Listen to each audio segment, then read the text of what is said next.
Қойшыбек Мүбәрак, Қара қобыз, әңгіме. Әсілінде біз бұл жердің тұрғылықты тұрғыны емеспіз. Көрші ауданнан көшіп келгенбіз.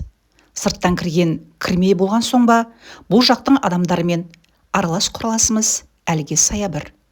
Осыдан 2 жылдың алдында үйірден бөлініп қалған Шабдар биені іздеп кеткен әкей араға 10 шақты күн салып келді де, ел жұрттың ешбірін айтпай, бірақ түнде осында мал шанымызбен көшіп келгенбіз.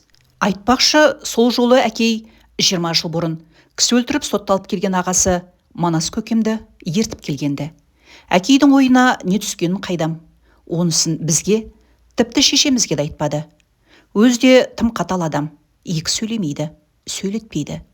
Мектепте бір кісідей-ақ озат оқушы едім. Мұнда келген соң мені мектепке жібермей, қойдың соңына салып қойған. Шешейде анда-санда көзінің жасын сығымдап алатын. Бар әңгімеден тыс қалатын тек Манас көке ғана. Көп сөйлемейтін бұйық адам. Әуелде мен қорқып сырттап жүретін едім. Кейін келе бауры басып қалдым. Ол кісінің тіпті үйде бар жоғы да білінбейді. Ірі қара малға сол кісі қарайтын. Шалдың тосы мінезін түсіне алмай екі ағам біраз уақыт күңкілдеп жүрген еді. 1 жылдай уақыт өтер өтпестен ол екеуін де үйден айдап шықты. Қанаттыға қақтырмадым, тұмсықтыға шоқтырмадым, жеткіздім, жетілдірдім. Енді менен аулақ деген. Шешем зар еңіреп жылағанымен, ағаларымның көңілі онша босамаса керекті. Қайта еркіндікке бір жола кеткендеріне ырза. Ау шал, менің үлкен ағам әкейді солай атайтын. Ұлдың керегі жоқ болса, ана Бектайды да бізбен бірге жібер, оқуын жалғастырсын. Шал тарс айырылған. Қолынан тастамай бірге алып жүретін саралы қамшысымен ағамды жондатып тартып кеп жіберсін. Бектас ағам баж етіп барып жалманнан түскен. Бектайға жуымаңдар түге, кетіңдер көзіме көрінбей. Арттарынан ере шыққан шешемді шалдың зәрлі көзі бір алайып қана үйге қайта тыққан. Жәкем, қой, балалардың мазасын алма. Манас көкем, әкейді Жәкем дейтін. Бұларға да ертеңгі өмір керек, әлі жас. Қолынан шығармай, қалай байлап матап ұстамақсың, еркіне жібер. Мұна Бектайда оқуына кетсін. Шатымай жайың отыр. Әкей тағы тарс айырылған. Бұрындар екеуі бұлайша сөйлеспейтін. Тіпті екеу ара малжанның қал-күйі болмаса, басқаша әңгіме болмайтын деді. Жетер. Манас көкенің дауысы үйді теңселтіп жібергендей болды. Араласпа менің шаруама, деген әкейге. Барлығы өз кінәң. Соның ашуын балаларынан аласың ба? Жетесіз. Соның азабын астарттың ба? Әкейдің дауысы дірілдеп шықты. Ұрланып ақырын қарап едім. Көзінен тарамдалып аққан жас сақалынан тамшылап тұр екен. Мені жетісіп жүр дейсің бе? 20 жылғы түрменің тозағының өзі жанымды жеп біткен. Өзіңнің тапқан кеселің. Менімен қата кетер еді, сен араласпағанда. Өкініп отырсың ба? Әлде сол сайтаныңды сағынып жүрсің бе? Әкейдің дауысы саңқ-саңқ кете қалған. Манас көке үйден атып шыға жөнелген. Ағеке, қайда барасыз? Кетпеңіз, деп етегіне жабысып жылаған шешемді де тыңдамай, айқасқасына мініп тау жаққа қарай шаба жөнелген. Содан 2-3 күннен кейін барып әкей өз етіп келген. Содан бері 2 жыл өтті. Кәдімгі қара табан қойшы болдым, жатылдым. Таңсәріден қотанды Ақсерке бастап өреді. Ақтас екеуміз артын қаумалап, ауылдың ергесінде тұрған тауға қарай беттейміз. Ақсеркеде менің даусымды әбден танып алған. Бір қайқайымнен-ақ кері қайтарып аламын. Тіптен болмаса көмекке Ақтөс барады. Оның барқ-барқ етіп абалаған даусынан қоралы қой кері ығыса өрекеді. Ұзын сонар сайды өрлеп барып, таршатқа енгенге дейінгі жердің әрбір тасына дейін қанықпын.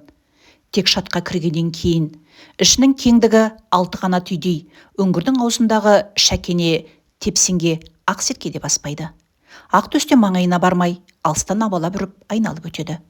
Анда-санда қызық көріп мен барып қайтамын. Кейде қатты жаңбыр жауып кеткенде барып паналаймын. Қанша айтақтасам да Ақтөс маңайламайды. Бірде сібірлеген ақшауынан бой тасалап, үңгірде отырып ұйықтап қалыппын. Ояна кетсем, түн орта сауып қалған екен. Орнымнан атып тұрып, сыртқа жүгірдім. Қойым не болды екен деп алаңдадым. Жоқ, күнде жатып жүрген көңіне қой өз-ақ барады. Қойдан арылып қайда жүрсің деп Әкей кәрленер деп қорықтым.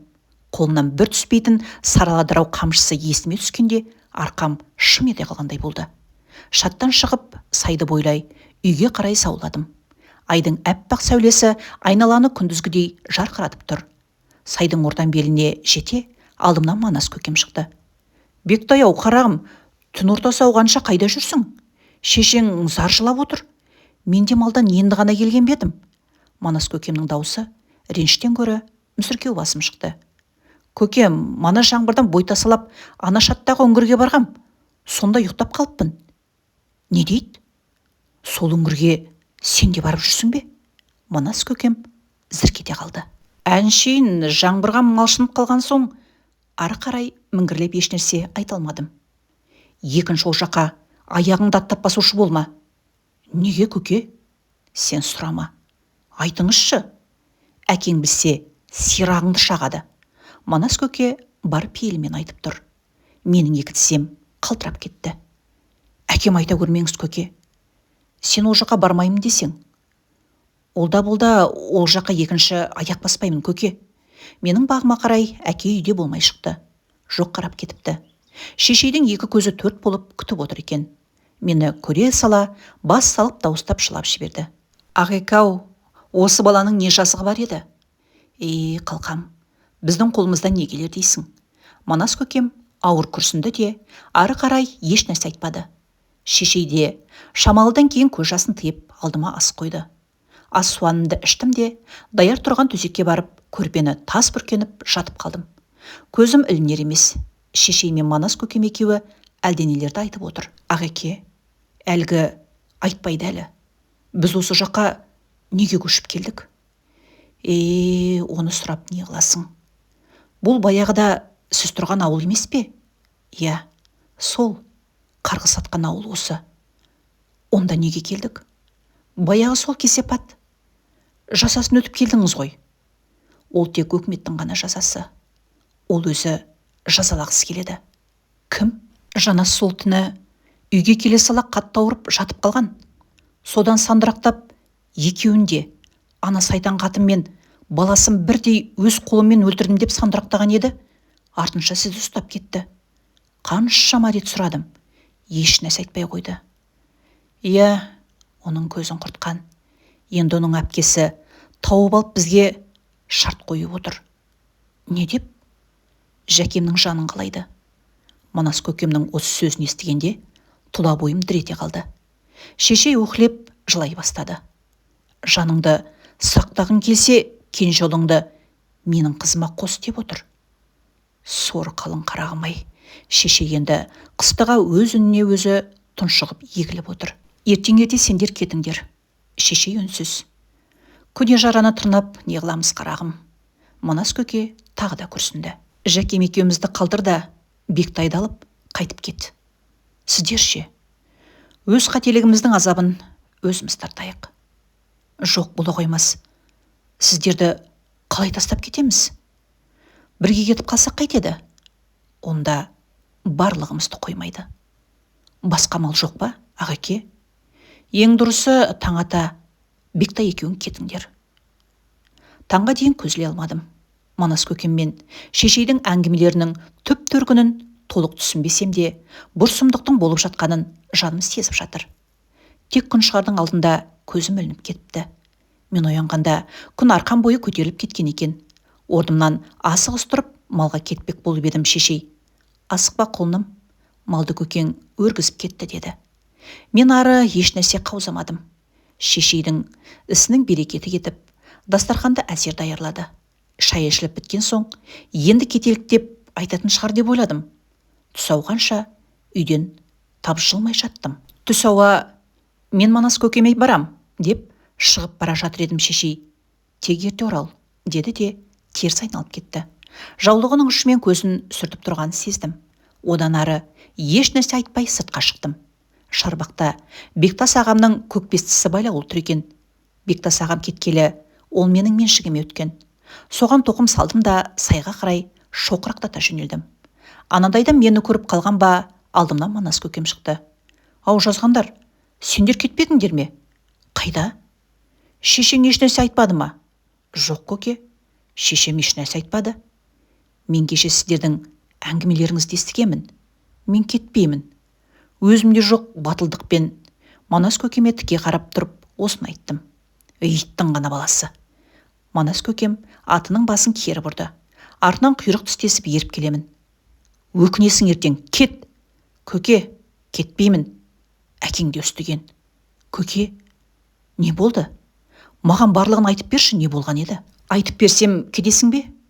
Айтыңыз. Кетемін десең, осы қарғы сатқан ауылдан қарамды батырам десең айтамын. Манас көкемнің шоқша сақалының секілдеп кеткенін арт жағында келе жатып ақ сезіп келемін.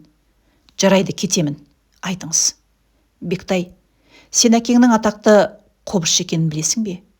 Иә, елден естігем. Тартқанын көрмедім.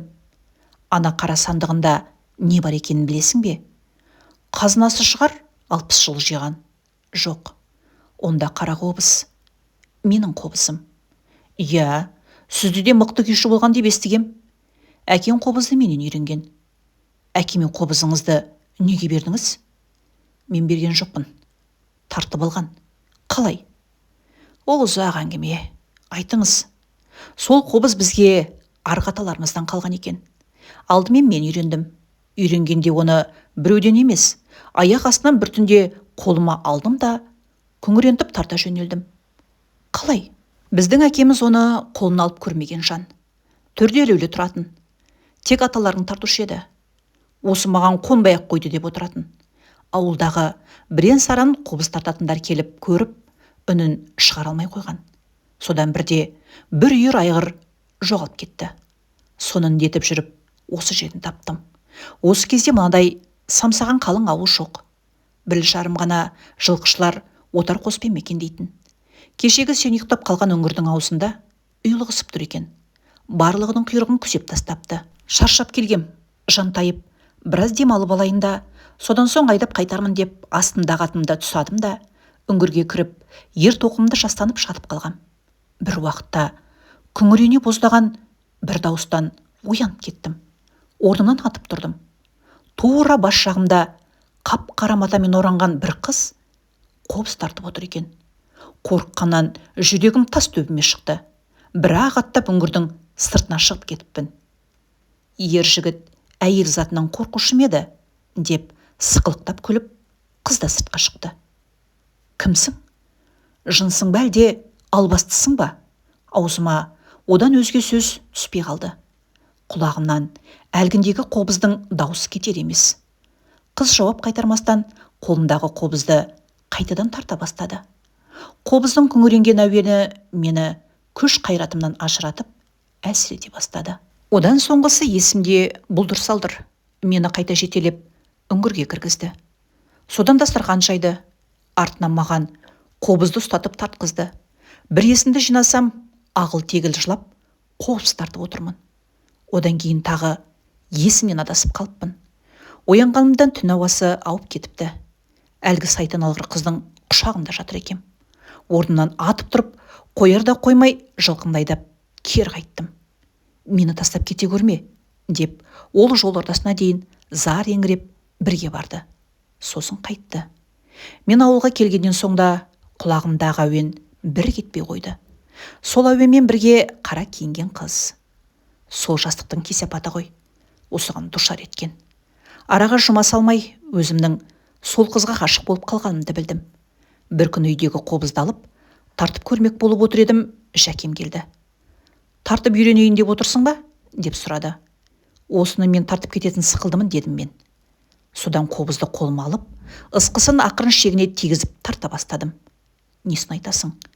Майталман күйшідей боздата жөнелдім. Сол жерден сенің әкеңде қобызды қолына тартып көрмек болды. Үнін шығар алмай, біраз уақыт өткізді. Ақыры үйреніп тынды. Содан бірер ай өткеннен соң баяғы үңгірге қарай тартып кеттім. Келсем әлгі қыз әлі сол үңгірде отыр екен. Сенің келетініңді білгемін, дейді. Енді үлкен кесепат басталды. Сен қобызды неге үйреттің? Дейді сары еңіреп. Мен әуелде албастының қызы болғамын. Содан қолыма осы қобыз түсіп, адамға өзгерген едім. Бұл әуенді тек бір адам ғана тартуы керек еді. Мен өмір бойы соған тәуелді болып өтер едім. Ал екінші бір адам тартар болса, баяғы бейнетіме қайтып кетемін. Енді құрыдық, дейді жылап. Мен сенбедім. Қобызды өзіммен бірге ала келген едім. Қыз қобызды қолыма ұстатып: көзіңді жұм да шанағын қаптаған теріні алақаныңмен сипап көрші, деді. Көзімді жұмып, қобыздың шанағын кернеген көн теріге қолымды тигізе беріп селк ете түстім. Кәдімгідей бүлкілдеп тулап тұр. Құлағым алқынып, дем алған үні келді. Қыз ары қарай әңгімесін жалғастырды. Дүние әуелі осы әуенмен жаралған екен. Ғайыптан осы әуен шығып, қаншама заман зарлап тұрыпты. Сосын осы әуенге келіп, қобыз пайда болыпты. Алғашында әлсіз зарлап тұрған әуен қобыздан шыққан кезде тіптен күңіреніп кеткен екен. Содан бар дүние әуеннің әуесіне қарай жарала беріпті. Алдымен су, одан соң жер, одан соң тау жаратылыпты. Әуен тау мен суды бірі-біріне сапырып атқақтатқан кезде от жаралыпты. Отпен бірге біз де жаралған екеміз. Содан әуен талығып барып тоқтап, қайтадан қолқишы жөнелгенде барлық тіршілік иелері жаралыпты. Тек алғашқы адам ғана ең соңынан әуеннің құдіретімен топырақты су шайып, от қыздырғанда жаратылған екен. Оған дейін өзі боздап тұрған әуен кілт тоқтаған екен. Адам сол кезде қобызды қолына алып, ары қарай жалғастырып тартыпты. Тарта-тарта жалыққан адам талығып ұйқыға кеткенде, қобыз өзіне жүкті болып, тағы бір қобыз босаныпты. Оны біз ұстаппыз. Міне, екі қобыз да бір жерде. Енді біз екеуміз мынау әлем құрып жоғалса да мәңгіге бірге боламыз. Тек сен ініңді өлтіруің керек. Ол әуенді тек бір ғана адам тартуы қажет. Екінші адам тартар болса, сен ажалды пенде қалпыңда қаласың да, мен қайтадан албастыға айналамын, деді. Мен інімді өлімге қимадым. Біраз уақыт болып кер қайттым. Қыз менен қобызды алып қалды. Келген соң Жәкем қобызды сұрады. Ананы бір, мынаны бір сылтауратып, біраз уақыт жалтарғаныммен ақыры қоймай, бар шындығымды айтқызды. Барлығын білген соң Жәкем біраз уақытқа дейін де сал болып жүрді де, аяқ астынан бір күні шешеңді алып қашып келді. Алдартына қаратпай асығыс той жасады. Мұның осынша желіккенін менен өзге ешкім де білмеді. Біз әкеден екеу ғана едік. Мен албастымен кетсем, өзі ажал құшатын болса, әкеміздің ары қарай түтіні үзілмесін деген болу керек. Апта аралатып, осы үңгірге мен келіп кетіп жүрдім. Әупірімдеп жүріп, анау алдындағы тепсеңге Шәкене қос қалқайтып алдым. Қыз да күнде тақақтап қоймайды. Менің ақыл есімді бірақ шаулап алған. Ауылға келсем Жәкемді қимаймын. Содан бір күні сол Жәкем: Аналбастың айта бар. Менің жаным оны ұшпаққа апарар болса, сәл күтсін. Әйелім босансын. Ол болса сол күні қолына өзім барам, деді. Мен сәлемін айтып келдім. Қыз да күтетін болып келісті. Арада біраз уақыт өткеннен соң ай күні толығып, шешең Бектасағанға босанды. Әке шешеміздің қуанышында шек жоқ. Тек Жәкем екеуміз ғана түнеріп әзен жүрміз. Айтулы сағат жетті. Екеуміз бірге жолға шықтық. Албастының арбауына түскенім мен туған інімді қалай өлімге қиямын? Мен жанасқа. Әдірем қалсын бәрі. Екеуміз амалын тауып, Аналбастының көзін құрталық, дедім. Екеуміз жолда әден деген бақсы шал бар еді. Соған соқтық. Болған жайдың барлығын айтып бердік. Баяғыдан қалған әлде бір кітаптарын ақтарып, әрлі-берлі шиыр шығатып, селкілдеген бақсы ақырында Жәкеме бір тұмар жазып берді де: шамаларың барда тез жетіңдер. Ол да толғатып жатыр екен. Ол тумай барып өлтірсеңдер, бұл бәлекеттен бір жола құтыласыңдар. Егер кешіксеңдер, түптің түбінде қайталап соғады. Тез аттаныңдар. Екі қобызды бір-біріне беттестіріп, астыңа басып ал да, ысқысының қылын талдап үзе бер. Інің оң қолымен сонда ғана өлтіре алады, деді. Біз жан ұшырып осында жеткенімізде таң атып кеткен еді. Аттан түсе бергенімізде жас баланың баж еткен даусы шықты. Біз қосқа атып кірдік. Мен екі қобызды бір-біріне беттестіріп жамбасыма бастым да, қыздың қобызының ысқысын талдап үзе бастадым. Жәкем бақсы шалдың берген ала шылбырымен ананы буындыра бастады. Жаңа туған бала сақ-сақ күліп, қостың ішін айнала еңбектеп шапқылап жүр. Жәке буындыра түсті. Мен ысқысының қылын барынша жанталасып үзіп жатырмын. Ақыры соңғы қыл үзілгенде әйелдің денесі лап етіп отқа оранды да жоқ болып кетті. Енді Жәкем баланы айнала қуып ұстай алмай біраз арпалысты. Ақыры ұстап, оны бажылдатып қылқындыра бастағанда мен шыдай алмай сыртқа атып шықтым. Сүт пісірім уақытта Жәкем сыртқа шықты да менің қолымдағы қобыздарды жұлып алып, албастының қобызын тасқа бір періп қаусатты да өзіміздің қолымызды алып маған қарамай атына мініп шапқылай жөнелді. Қосқа кірсем бала жоқ. Ошақтың орнында жатқан толақтың үстінде бір-ақ уыс күл жатыр екен. Содан бастап қырсық шалды мені. Ауылға қайтып келе жатып Ерментауға соққамын. Ерментауда жас шамасы 70-тердегі бір кейуананың үйіне қонғамын. Ұйықтап жатқамын. Таң ата дабыр-дұбыр дауыстан оянып кеттім. Басымды көтергенімше болмады. 2-3 адам келіп бас салып жұмарлап, қолымды артыма қайыра байлап тастады. Шырақ жағылды. Манағы кейуана зар еңіреп жылап отыр. Мынау қанішер менің жалғыз қызымды өлтірді дейді. Қайдағы қызы деп мен аң-таң. Мен келгенде кемпір жалғыз еді ғой деп ойладым. Терезе жақта қап қараматамен оранып біреу сұлқ жатыр. Келгендер сақшы қызметкерлері екен. Шақырған кемпір. Кемпірден оқиға туралы түсініктеме алып жатыр. Мені тұқыртып екеуі басып ұстап тұр. Тағы біреуі терезе жақтағы мүрдені суретке түсіре бастады. Бетіндегі қара жамылғын алып қарағанда мен ышқынып барып құлап қалдым. Үңгірдегі әйел. Мұнда қалай келген деп ойладым. Мені сыртқа алып бара жатқанда кемпір қасыма келіп: әзірге бара тұр. Уақыты келгенде сенімен тағы есеп айырсатын боламын деді. Сот сараптамасы менің қанды қол екенімді дәлелдеді. Мен 20 жылға сотталдым. Содан шыққанымда баяғыдағы кемпір алдымнан шықты. Сен менен әлі құтыла алмайсың. Бір қызымды өлтіргеніңмен енді бір қызым бар. Енді сонымен есептесесіңдер деп ескертті. Мен ауылға қайтпай басқа жаққа кетіп қалмақ болғанмын. Оған кемпір: сен менің талабымды орындамасаң, ініңнің жанын аламын деп күш көрсетті. Ақыры ауылға келдім. Мен келе жатқанда кемпірдің үлкен қызы Жәкеме кесіккен екен. Кенже ұлың 15-ке толғанда менің қызыма бересің. Арамыздағы қанды кек сонымен жуылады. Ұлыңды алып кетеміз. Оған көнбесең, барлық тұқымыңды құртамын деген екен. Екеуі ара ақылдаса келе, ақыры әйелдің шартына көніп, осында көшіп келдік. Енді міне, сен де 15-ке толдың. Мен барлығын айттым. Ары қарай тағдырыңды өзің шешесің. Манас көкем осыны айтып, атының басын тартты. Біз үңгірдің аузына келіп қалған екенбіз.